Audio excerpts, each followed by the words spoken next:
नमस्कार, NMF news पर आप सभी का बहुत स्वागत। मैं हूं आपके साथ अभिषेक पुंडीर। आज बात करेंगे कांग्रेस पार्टी के इतिहास की। कैसे देश की सबसे पुरानी पार्टी, एक वक्त था जब राज्य में भी सरकार हुआ करती थी, केंद्र में भी सरकार हुआ करती थी, वो पार्टी कैसे आखिरकार इतनी सिमट गई कि उसके अस्तित्व तक पर खतरा मंडराने लगा। उसके ऊपर किताब लिखे जाने लगी कि क्या एक थी कांग्रेस हो जाएगी, क्या कांग्रेस मुक्त भारत हो जाएगा। इस तरीके की किताबें कांग्रेस पार्टी के ऊपर लिखे जाने लगी। राहुल गांधी ने जब से प्रत्यक्ष या फिर अप्रत्यक्ष तौर पर कमान संभाली है, उसके बाद से इस पार्टी का पतन और ज्यादा हुआ है। बड़े बड़े नेताओं ने साथ छोड़ा है, लेकिन राहुल गांधी ने उन्हें मनाने की कोशिश नहीं की। तो आज बात करेंगे राज्यसभा के गणित की, क्योंकि राज्यसभा में आने वाले वक्त में 72 सीटें खाली होने वाली हैं तमाम राज्यों में। इन राज्यों में चुनाव की तारीखों का भी चुनाव आयोग की तरफ से ऐलान कर दिया गया है, लेकिन इसमें खबर यह है कि कांग्रेस पार्टी राज्यसभा के लिहाज से इस देश के 17 राज्यों से उसका सुपड़ा साफ हो जाएगा।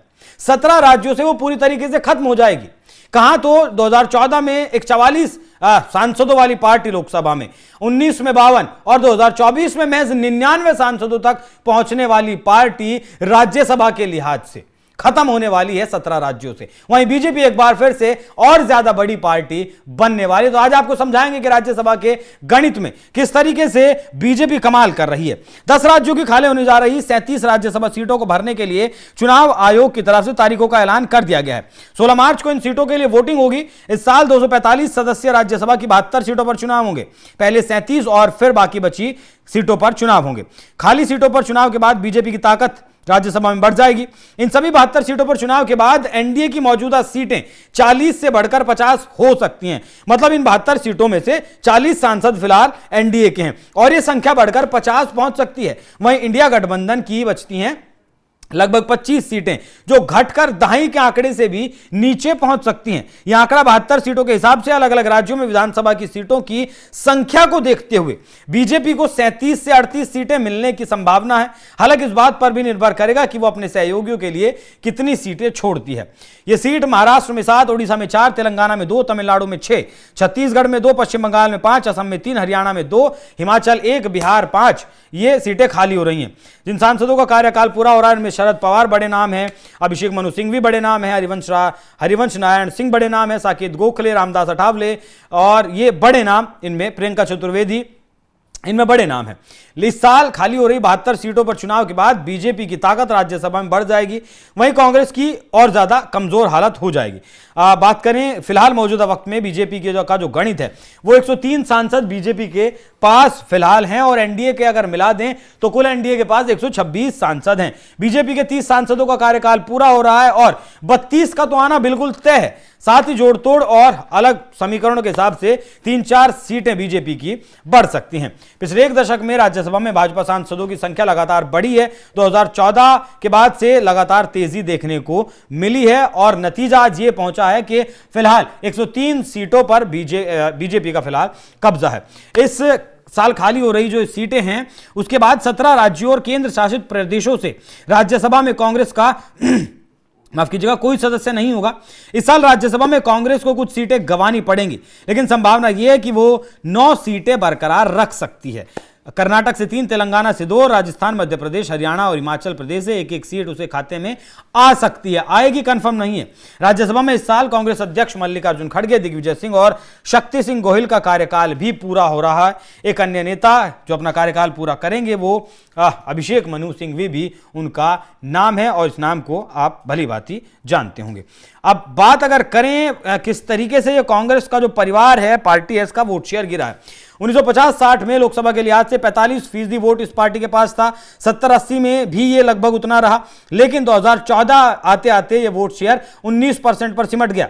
2019 में 19.5% हुआ और 2024 में थोड़ा सा बढ़कर महज 21% ये वोट बैंक पहुंचा है। तो अगर 1950 से लगाएं तो लगभग 24% वोट बैंक कांग्रेस पार्टी अपना खो चुकी है। 1984 में 415 सीटें इस पार्टी के पास थी, लेकिन 2014 में 44, 19 में 52 और 24 में 99 सीटों पर यह पार्टी आकर सिमट गई। 2014 से पहले कांग्रेस पार्टी का जो शासन था, मुख्यमंत्री थे, वो 10 राज्यों में उसकी सत्ता थी, लेकिन आज हिमाचल, तेलंगाना और कर्नाटक सिर्फ 3 राज्य ऐसे बचे हैं जहां उसकी सरकार है। दिल्ली, हरियाणा, महाराष्ट्र, की अगर बात करें तो पूरी तरीके से लगातार इसका सूपड़ा साफ होता जा रहा है। मुख्य कारण रहा परिवारवाद। गांधी परिवार का दबदबा पार्टी को मेरिट बेस्ड लीडरशिप से दूर कर रखता है। संगठनात्मक कमजोरी, पार्टी में फूट, कोई मजबूत कैडर नहीं, राज्य स्तर पर नेगोशिएशन फेलियर्स जैसे गोवा मणिपुर में सरकार न बना पाना, सपोर्ट बेस का इरोजन, ग्रामीण गरीब और अल्पसंख्यक वोटर बीजेपी की तरफ शिफ्ट हुए हैं क्योंकि मोदी की छवि मजबूत नेता के तौर पर हुई है। 2014 से बीजेपी ने कांग्रेस के पारंपरिक वोट बैंक को भी तोड़ा है। चुनावी हार के चक्र को अगर देखें 1977, 1989, 96, 2014 जैसी हारों ने पार्टी को और ज्यादा कमजोर किया है। 2024 में इंडिया गठबंधन ने कुछ सीटें बढ़ाई लेकिन कांग्रेस अकेले दम पर लगातार कमजोर होती चली गई। और राहुल गांधी का नजरिया पता है क्या है आपको? राहुल गांधी का नजरिया यह है कि रवनीत सिंह बिट्टू जैसे नेता जो कांग्रेस पार्टी छोड़कर बीजेपी में आए और सदन के बाहर जब वो मिलते हैं तो उन्हें गद्दार जैसे शब्दों से नवाजा जाता है। असम के मौजूदा मुख्यमंत्री हिमंता बिश्वा शर्मा, उन्होंने आज खुलासा किया कि सोनिया गांधी उन्हें मुख्यमंत्री का पद ऑफर कर रही थी लेकिन उन्होंने वो छोड़ दिया। जो आरोप उन्होंने लगाए राहुल गांधी के ऊपर वो किसी से छिपे नहीं है। गुलाम नबी आजाद, कश्मीर के बड़े नेता, 50 साल तक कांग्रेस पार्टी में रहे लेकिन जब उन्होंने पार्टी छोड़ी तो उनका भी दर्द राहुल गांधी के ऊपर फूटा। पंजाब से आ जाइए, पंजाब के मुख्यमंत्री रहे बड़े नेता, उन्होंने भी कांग्रेस पार्टी को छोड़ा तो भी कांग्रेस पार्टी में राहुल गांधी के ऊपर आरोप लगाए। राहुल गांधी कोई भी मुद्दा लेकर आते हैं, वोट चोरी का मुद्दा लेकर आ जाते हैं, ईवीएम का मुद्दा लेकर आ जाते हैं, वो राफेल का मुद्दा लेकर आ जाते हैं और खुद ही उस पर 4 दिन बाद वो मिट्टी डाल देते हैं। खुद ही फिर वो उस मुद्दे को छेड़ते नहीं है, खुद ही छोड़ देते हैं। विपक्ष के जो नेता हैं, विपक्ष की जो पार्टियां हैं वो इसीलिए उनका साथ नहीं देती हैं। एक किताब के हवाले से अगर आपको बताऊं तो जब से कांग्रेस पार्टी बनी है तब से अब तक 30 बार ये पार्टी टूट चुकी है। वो कांग्रेस आई बनी हो, कांग्रेस आर बनी हो, कांग्रेस सिंडिकेट बनी हो, या फिर इसमें यह भी शामिल है जिस तरीके से एक ही कांग्रेस पार्टी से बड़े नेता निकले, उन्होंने अपनी पार्टी बनाई। महाराष्ट्र चली जाइए शरद पवार, बंगाल चले जाइए आपका ममता बनर्जी, तमिलनाडु चले जाइए, वहां भी हर राज्य में आपको ऐसा छत्रप मिलेगा जो कांग्रेस पार्टी से निकलकर अपनी पार्टी उसने बनाई और वो लगातार कामयाबी की सीढ़ी चढ़ता गया। लेकिन राहुल गांधी के शासनकाल में 14 के बाद से लगा लीजिए या फिर उससे पहले से, जब से राहुल गांधी ने इस पार्टी के फैसले करना शुरू किया है, कांग्रेस पार्टी लगातार गर्त में जा रही है। 17 राज्यों से राज्यसभा के लिहाज से पार्टी का सूपड़ा साफ हो जाना कोई आम बात नहीं है। ये विचारणीय तथ्य है। कांग्रेस पार्टी को इस सवाल का जवाब ढूंढना होगा कि आखिरकार वो इतना उसका जनाधार घट क्यों रहा है।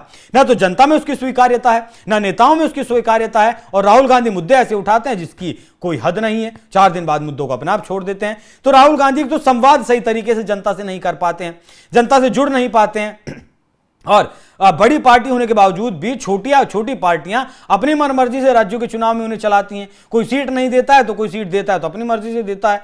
तो राहुल गांधी को अपनी नीयत बदलनी होगी। सिर्फ बीजेपी पर आरोप लगाकर आप सत्ता की सीढ़ी नहीं चढ़ पाएंगे। राहुल गांधी को यह बात जब तक समझ आएगी तब तक बहुत ज्यादा देर ना हो जाए, तब तक कांग्रेस पार्टी के अस्तित्व पर खतरा ना मंडरा जाए। बाकी आप लोगों का इस विषय पर क्या कुछ कहना है, कमेंट बॉक्स में अपनी राय जरूर दीजिएगा। नमस्कार।